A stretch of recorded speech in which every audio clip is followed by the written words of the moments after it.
لیکن ان کو ڈینائی کرنے بھی کوئی وجہ نہیں ہے. اس کی وجہ یہ کہ نبی صلی اللہ علیہ وسلم کے زمانے میں اور ان کے جو کنٹمپریری، ان سے پہلے جو پروفٹس ہیں، ان کو جب اس طرح کی نشانیاں یا معجزات دیے جاتے تھے تو اس کی وجہ وہی تھی کہ جو دلیل نبوت کے طور پہ یہ کام کریں، اور ان کے جو اپنے ساتھیوں کا جو ایمان کا جو ازدیاد ہے، مزید کنفرم ہونا کہ ہاں یہ اللہ کے رسول اور پیغمبر ہیں، اس کو پیش نظر ہوتا تھا. تو اس میں جن روایات کی تو سند کمزور ہے ان کو تو ظاہر ہے ہم نہیں لیں گے، لیکن جو سند کے لحاظ سے نسبتاً بالکل ٹھیک ہے، ان کی نسبت نبی صلی اللہ علیہ وسلم سے کی جا سکتی ہے، تو ان کو کوئی وجہ نہیں ہے کہ ہم یہ کہہ کے ان کو رد کر دیں کہ قرآن مجید میں نہیں ہے. کیونکہ قرآن اصل میں آپ کو ایک مجمل بات بتا رہی ہے، جو بھی آپ نے پڑھی ہے نا، جو میں نے تدبر قرآن میں کوٹ کی گئی ہے کہ ہم عنقریب انفس و آفاق میں بہت ساری نشانیاں دکھائیں گے کہ تاکہ آپ کو اس بات پہ یقین آ جائے. تو ہے نا سنوریہم فی آیاتنا، تو ایک اللہ تعالیٰ نے قرآن میں جنرل تبصرہ کر دیا کہ وی ول شو یو سچ سائنس. اس میں سے کچھ سائنس جیسے یہ شق قمر کا واقعہ ہے اس میں یہ قرآن مجید میں آ گیا، لیکن ضروری نہیں ہے کہ سارے سائنس کو قرآن اس کا استقصاء کیا ہو. تو اگر وہ روایت میں بیان ہو گئے ہیں اور روایت جو ہے اس کی نسبت ٹھیک ہے، تو مجھے محسوس تو یہ ہوتا ہے کہ ہمیں ان کو کی نفی کرنا یا رد کرنے کی کوئی وجہ نہیں سمجھ میں آتی، کیونکہ اصول قرآن نے بیان کر دیا. جی ایگزیکٹلی، جو تو روایات میں معجزات ایسے بتائے گئے ہیں جو ثابت ہوتے ہیں، ظاہر ہے کہ وہ تو ٹھیک ہیں، وہ اس پہ تو ظاہر ہے کوئی اعتراض ہمیں کرنا بھی نہیں چاہیے، تو وہ ہیں. میرا کوشچن یہی ہے کہ جو معجزات غلط طور پہ روایات میں بیان ہوئے ہیں وہ کوئی دیکھیے وہ تو روایتیں کمزور ہیں نا، کیونکہ ایک بہت بڑی تعداد روایتوں کی وہ ہے کہ جو گھڑی گئی ہیں یا جو کمزور ہیں، ان سے تو پھر اس وجہ سے ان کی تو کوئی حیثیت نہیں ہے. میں نے اس لیے دیکھیے شرط یہ رکھی ہے کہ ایسی روایتیں جن کی سند جو ہے وہ نبی صلی اللہ علیہ وسلم تک پہنچتی ہے اور جو کچھ وہ بیان کر رہے ہیں اس کے بارے میں ہم یہ ریزنیبل سرٹنٹی سے کہہ سکتے ہیں کہ ہاں یہ پیغمبر ہی کی طرف جو نسبت ہے اس کی ٹھیک ہے. لیکن جو روایات ہی کمزور ہیں یا گھڑی ہوئی روایات ہیں اس طرح کی بہت ساری، تو وہ تو اسی بنا پہ رد کر دی جائیں گی کہ یہ روایت ہی صحیح نہیں ہے، یعنی روایت ہی کمزور ہے. ہاں، یہی میرا سوال ہے کہ وہ جو معجزات گھڑے ہوئے ہیں ان کی کوئی لسٹ ہے کہ جی یہ معجزات جو ہے نا یہ غلط طور پہ مسبوق کیے گئے؟ میرے علم میں تو ایسا کوئی نہیں ہے، لیکن چونکہ حدیثوں میں اس میں بہت سارے لوگوں نے کام کیا ہے، اگر آپ اس کو گوگل کر کے سرچ کریں میریکلز آف دی پروفٹ کے نام سے، تو ہو سکتا ہے کوئی آپ کو لسٹ مل جائے، لازماً کسی نے مرتب کی ہوگی. تو آپ کیونکہ ہمارے ہاں عجوبہ پسند طبیعتیں ہیں نا جو پیغمبروں کے اس طرح کی چیزوں کو جمع کریں، تو آپ معجزات نبی کے نام سے یا میریکلز آف دی پروفٹ کو اگر سرچ کریں سرچ انجن میں ڈال کے، تو میرا خیال آپ کو کچھ نہ کچھ مل جائے گا. چلیں انشاءاللہ کوشش کرتے ہیں. بہت شکریہ، تھینک یو. شکریہ. ریاض احمد بلوچ، آپ دوبارہ کوشش کریں. آئی ہوپ کہ آپ کا مائک کام کر رہا ہے. جی السلام علیکم. وعلیکم السلام. گزارش ہے کہ شکل قمر کے متعلق جو بتایا گیا ہے کہ ایک روایتی فکر کے علماء اکرام جو بات کہتے ہیں کہ یہ معجزہ ہے، دوسری طرف امام فراہی کے فکر کے احباب کہتے ہیں کہ یہ اللہ کی طرف سے ایک نشانی ہے. اب دو باتوں میں سے ہم کس بنیاد پر ایک بات کو ترجیح دیتے ہیں، اس کے لیے کوئی قرائن ہمارے پاس موجود ہیں؟ دوسری بات ہے کہ جب نبی صلی اللہ علیہ وسلم زمین پر خدا کے نمائندے کی حیثیت سے موجود تھے اور ان سے یہ معجزہ مانگا گیا تھا، بار بار مانگتے تھے کہ قیامت کیسے آئے گی، قیامت کہ ہم واقعی سوال بھی پیغمبر صلی اللہ علیہ وسلم سے ہو رہا تھا، تو اس کا جواب بھی ان کے طرف نسبت کیا جائے. حدیث میں بھی یہی کچھ اشارے ترجیح اس طرف مل رہے ہیں، تو پھر اس کو چھوڑ کر ہم دوسری بات کو کیسے ترجیح دیتے ہیں؟ ہاں دیکھیں، ترجیح کی جو وجہ ہے وہ قرآن مجید کی آیت، یعنی قرآن مجید میں اگر اس کے اندر یہ کہا ہوتا ہے کہ نا اس کی جو انیشیشن ہے، یعنی اس کا جو آغاز ہے پیغمبر کی طرف سے ہوا ہے، تو وہ بیان پھر اس طرح سے ہوتا. جیسے نا دیکھیں حضرت عیسیٰ کے جو معجزات ہیں وہ ان کی طرف نسبت دے کے بیان کیے ہیں نا، کہ ابرئ الاکمہ والابرص ویحیی الموتیٰ، وہ یہ کرتے تھے وہ پیغمبر کی طرف نسبت دے کے معجزے بیان کیے جاتے ہیں. یہاں دیکھیں نسبت پیغمبر کو نہیں دی گئی، کی طرف نہیں کی گئی، بلکہ نسبت اللہ کی طرف ہے. یہ خداوند تعالیٰ نے اس طرح کا کام کیا. اگر یہ پیغمبرانہ کام ہوتا تو یہ صیغے یہ ہوتے کہ پیغمبر نے یعنی کوئی تصرف کیا یا کوئی معاملہ کیا جس کے نتیجے میں چاند شک ہو گیا.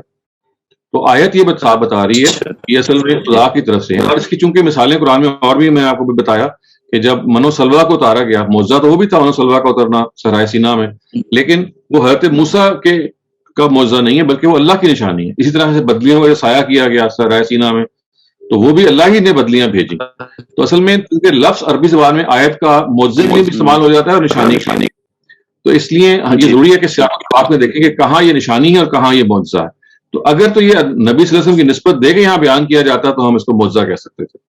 اچھا اس کا یہ مطلب نہیں ہے کہ معجزے پیغمبر دکھا نہیں سکتا, وہ تو دکھا سکتے ہیں, لیکن ہمیں تو یہ دیکھنا چاہیے کہ قرآن اس کو پریزنٹ کس طرح سے کر رہا ہے. جی بہت خوب. اگلا سوال ہے سنان خان کا. پلیز اپنا مائک انمیوٹ کر لیجیے اور سوال کیجیے. جی السلام علیکم سر. جب میں لائک اس پر اسٹڈی کر رہا تھا, ریسرچ کر رہا تھا, تو کچھ لوگ اسے لائک چاند گرہن کا وہ کر رہے تھے, لائک کچھ لوگ اسے جواز دینے کے لیے لائک چاند گرہن کا وہ کر رہے تھے. لیکن دوسری طرف ہم یہ انٹرپریٹیشن بھی کر سکتے ہیں کہ لائک کچھ لوگ کہتے ہیں کہ لائک یہ نہیں ہوا تھا جس طرح آپ نے ہسٹوریکلی ہمیں کہا.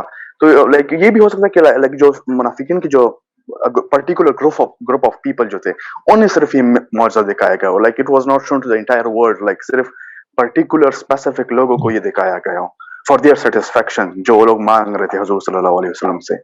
لائک یہ ہم انٹرپریٹیشن کر سکتے ہیں یا نہیں کر سکتے؟ لائک دیکھیں پہلی بات تو یہ کہ چاند گرہن سے تو اس کی انٹرپریٹیشن نہیں کی جا سکتی, الفاظ تو اس کو قبول نہیں کرتے. یعنی چاند کا جو پھٹنا اور چاند کا گرہن لگنا, اس میں آپ کو پتا ہے عربی زبان میں خسفہ کے الفاظ آتے ہیں, خسوف الشمس یا خسوف القمر ہے. عربی زبان میں گرہن کے لیے خسفہ کا ورڈ آتا ہے. تو اس وجہ سے شکا جو ہے یہ تو پھٹنے کے منہ میں, شکا تو کہتے ہیں, ہم نہیں کہتے کہ زمین شک ہو گئی, اردو زبان میں آپ استعمال کرتے ہیں, تو اسی سے یہ ہے ان شکا, اسی کا ایک مشتق ہے. اس وجہ سے چاند گرہن سے تو اس کا کوئی تعلق نہیں ہو سکتا.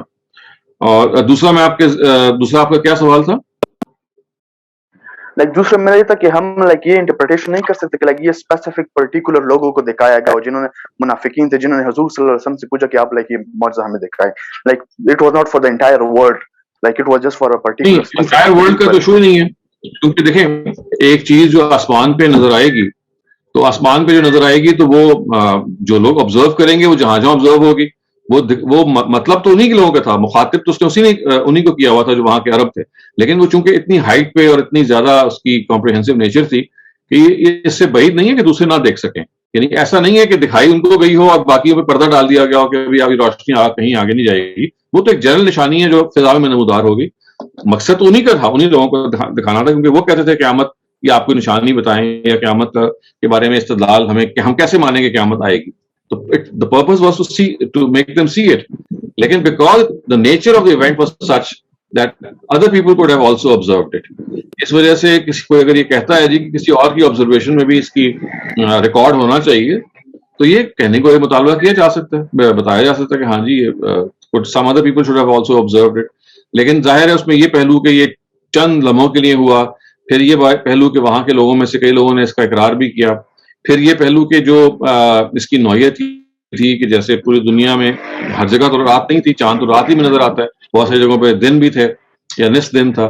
تو ان سب پہلوؤں کو آپ سامنے رکھ کے دیکھیں تو یہ بات سامنے واضح ہو جاتی ہے کہ یہ واقعہ تو ہوا ہے, لیکن واقعے کے بارے میں یہ مطالبہ کرنا کہ جب تک اور لوگ اس کی گواہی نہیں دیں گے ہسٹری میں, یعنی مختلف جو علاقوں میں رہنے والے, تو اس وقت تک اس واقعے کا بیان کمزور ہو جائے گا. یہ ہسٹوریکل جو ڈیمانڈ ہے یہ ٹھیک نظر نہیں آتی.